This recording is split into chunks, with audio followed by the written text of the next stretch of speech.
AIMIM એટલે કે જેને મજલિસ કહે છે, અસદુદ્દીન ઓવૈસીની પાર્ટી, એને અમદાવાદમાં વખતે પહેલી વખત પોતાની જે મહાનગરપાલિકા જે ચૂંટણી હતી એમાં ઉમેદવારી નોંધાવી હતી, એમાં જમાલપુર વોર્ડમાં એમના ઉમેદવારોની આખી પેનલ જે છે વિજેતા થઈ છે.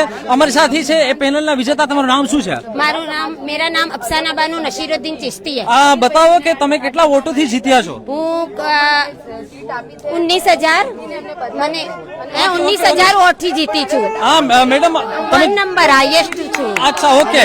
હવે તમે પહેલી વખત ચૂંટણી લડી હા, પહેલી વખત ચૂંટાઈને આવી છું. તમને શું લાગે છે કે લોકોએ તમને શા માટે વોટ મને આપ્યા? એટલા માટે વોટ આપ્યા કે હું ભલે મારી પાસે હોદ્દો નહોતો પણ હું સામાજિક કામ કરતી હતી. સામાજિક કામ કરતી હતી હું. અચ્છા, હવે તમે શું કામ કરવાના છો?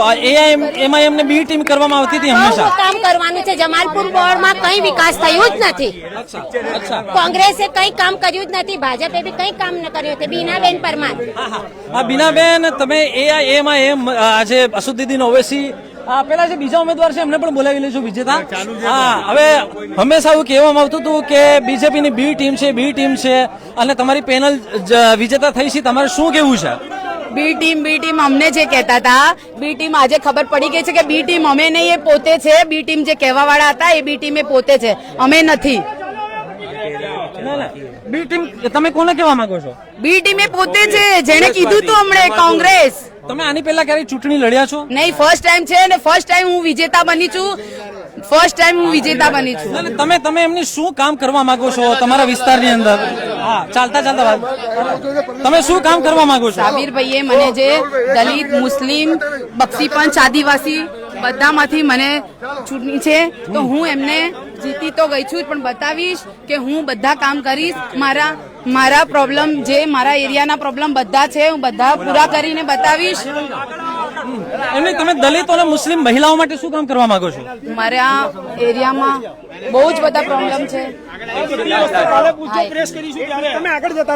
તમે શું દલિત અને મુસ્લિમ બહેનો માટે તમારા વિસ્તારમાં શું કામ કરવા માંગો છો?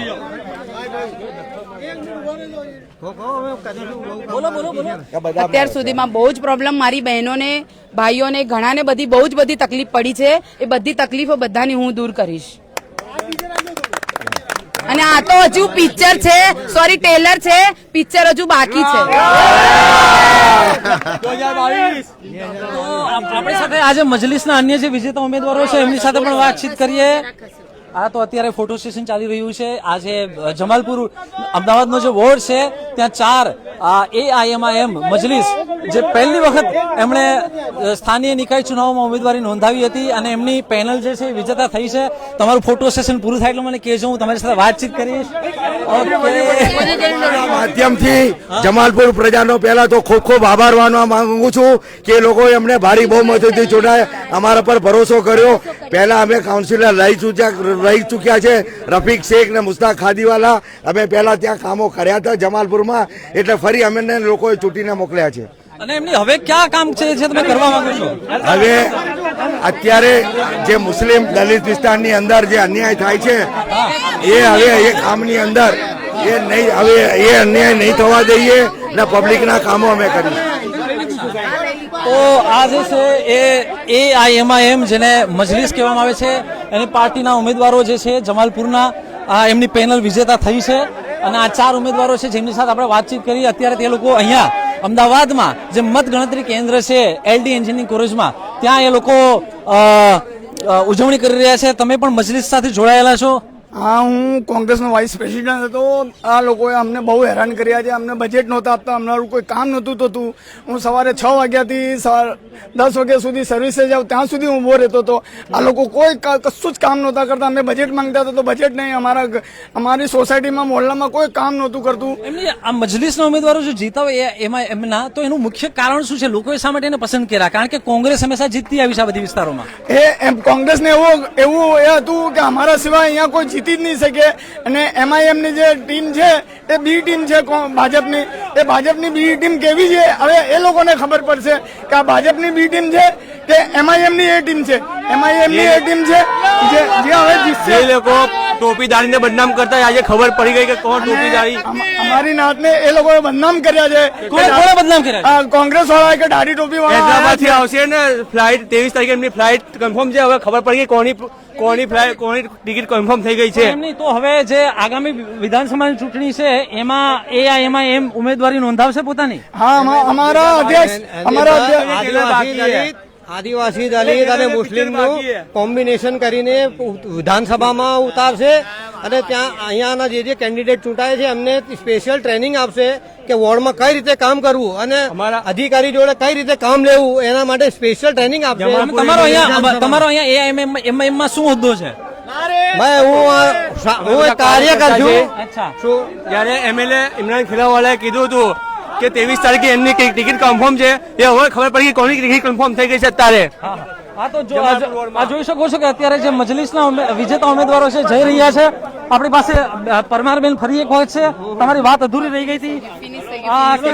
બહેનો માટે શું કામ કરવા માંગો છો?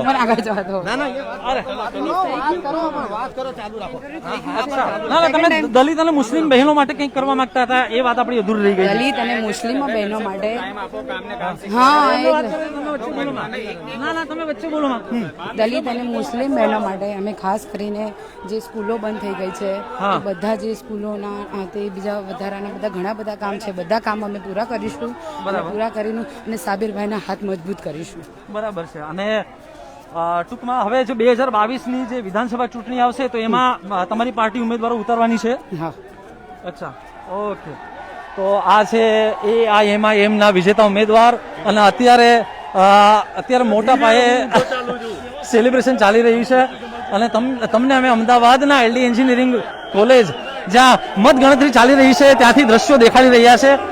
આ દ્રશ્યો છે અમદાવાદમાં જે મજલિસના ઉમેદવારો એઆઈએમઆઈએમ ના ઉમેદવારો પોતે વિજેતા થયા છે એની ઉજવણી કરી રહ્યા છે. એ દ્રશ્યો તમને અત્યારે સીધા ત્યાંથી બતાવી રહ્યા છીએ.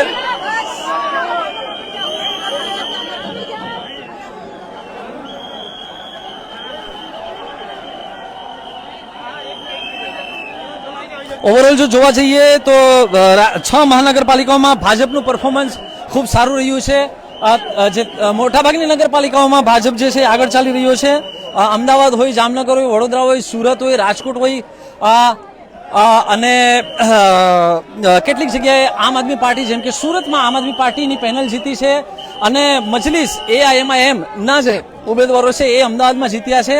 અને તમને જે દ્રશ્યો દેખાડી રહ્યા છીએ અમદાવાદમાં યુનિવર્સિટી વિસ્તારમાં આવેલા એલડી એન્જિનિયરિંગ કોલેજની બહાર જે એઆઈએમઆઈએમ ના વિજેતા ઉમેદવારો પોતાનું એકઠા થઈ અને ઉજવણી કરી રહ્યા છે એ દ્રશ્યો છે. અમે તમને સવારથી બીબીસી ગુજરાતી ઉપર આ પ્રકારનું સતત અપડેટ આપી રહ્યા છીએ.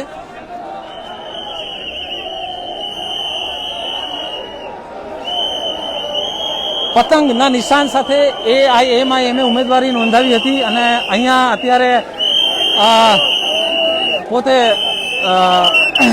પોતાનું વિજય રેલી અત્યારે કાઢી રહ્યા છે. અને એક શમશાદભાઈ આ જે એઆઈએમઆઈએમના પ્રવક્તા છે, હવે અત્યાર સુધી આ એક પેનલ તો જીતી છે, બીજી જગ્યાએ મજલિસના અમદાવાદના ઉમેદવારોનું શું સ્ટેટસ છે?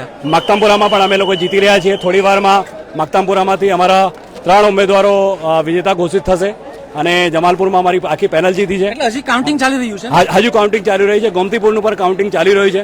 અમને ઉમ્મીદ છે કે અમે ડબલ ડિજિટમાં પહોંચીશું. અને માત્ર 2 મહિનાની એઆઈએમઆઈએમ ની મહેનત હતી. તમને લાગે છે કે જો ઓવેસી સાહેબ વધારે વહેલા આવ્યા હોત તો વધારે સારું પરફોર્મન્સ કરી શકત? 2 મહિનાની 1 મહિનાની મહેનત હતી કેમ કે 21 જાન્યુઆરીના દિવસે લાગે છે કે જમીલ સાહેબ કે ઓવેસી સાહેબ જો થોડા વધારે મહેનત કરી હોત તો વધારે સારું હોત?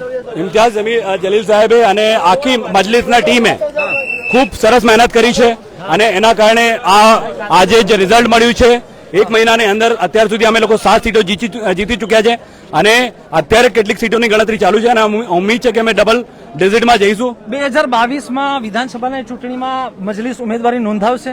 અમારા બેરિસ્ટર અસદુદ્દીન ઓવૈસી જ્યારે અમદાવાદમાં આવ્યા હતા ત્યારે એમણે કીધું હતું કે મજલિસ હવે ગુજરાતમાં આવી છે તો કયામત સુધી ઇન્શાઅલ્લાહ મજલિસ ગુજરાતમાં રહેશે અને આવનારા તમામ ચુનાવ મજલિસ લડવાની છે. તમને સતત એવું કહેવામાં આવતું હતું એઆઈએમઆઈએમ ને કે બીજેપીની બી ટીમ છે, આજે ગુજરાતમાં આખા ગુજરાતમાં કોંગ્રેસનો સફાયો થઈ ગયો છે. એવી જગ્યા કે જ્યાં એઆઈએમ નહોતી લડતી ત્યાં પણ કોંગ્રેસનો સફાયો થઈ ગયો છે.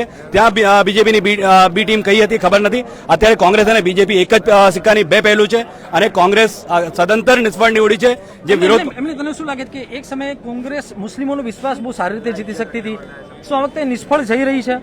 કોંગ્રેસ વિપક્ષનો અવાજ ઉઠાવવામાં સતત નિષ્ફળ નીવડી છે.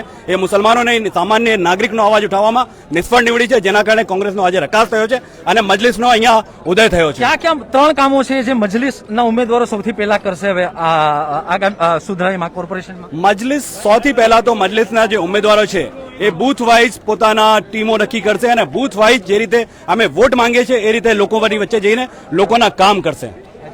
અમારી સાથે વાત કરીએ બદલ ખૂબ ખૂબ ધન્યવાદ. તો અત્યારે લોકો ફૂલ હાર તોરા રહી અને અત્યારે મજલિસના જે સમર્થકો છે એઆઈએમઆઈએમના એ પોતે અત્યારે ઉજવણી કરી રહ્યા છે.